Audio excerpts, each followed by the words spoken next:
Let's talk open houses.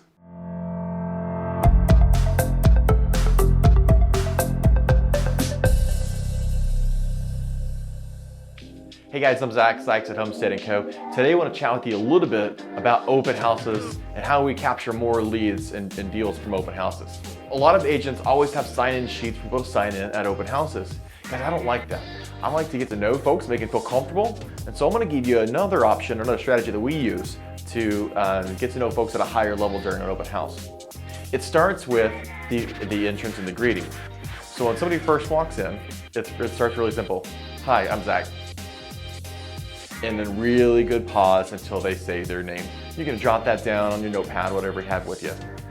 Right after that, you're gonna say, hey guys, come on in, welcome in. This house is a 4-bed, 3-bath, and with a bonus room upstairs. Kitchens and masters over here, the 2 beds are over there with a Jack and Jill, another bonus room and a bedroom upstairs. Take a look around, let me know what you think, and then walk away. About halfway through them walking through the house, then it's time to make small talk. And I love this next question, right? It's, do you guys live in the neighborhood or have you been looking for a house for a while?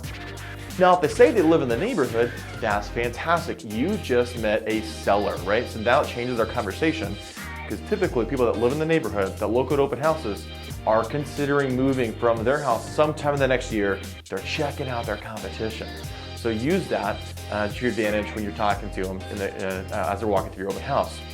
On the flip side, is that, well, we've been looking around for a little while. Then we're able to jump right into that buyer conversation, the LP Mama conversation.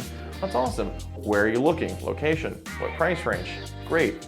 By the way, Mr. Buyer, I'm happy to send you some homes that fit your criteria. What's your email address? And then we're going to grab their contact information from them verbally. Guys, usually that has a much higher chance of grabbing contact information versus them signing in on a card or them taking one of your business cards.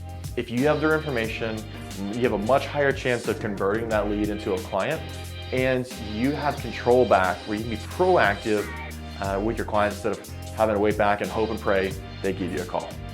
Hey guys, I'm Zach Sykes at Homestead & Co. and thanks for watching. I hope you're happy where you are, but if you're not, let's connect.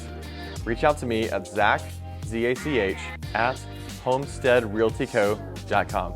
Again, that's Zach, Z-A-C-H, at homesteadrealtyco.com.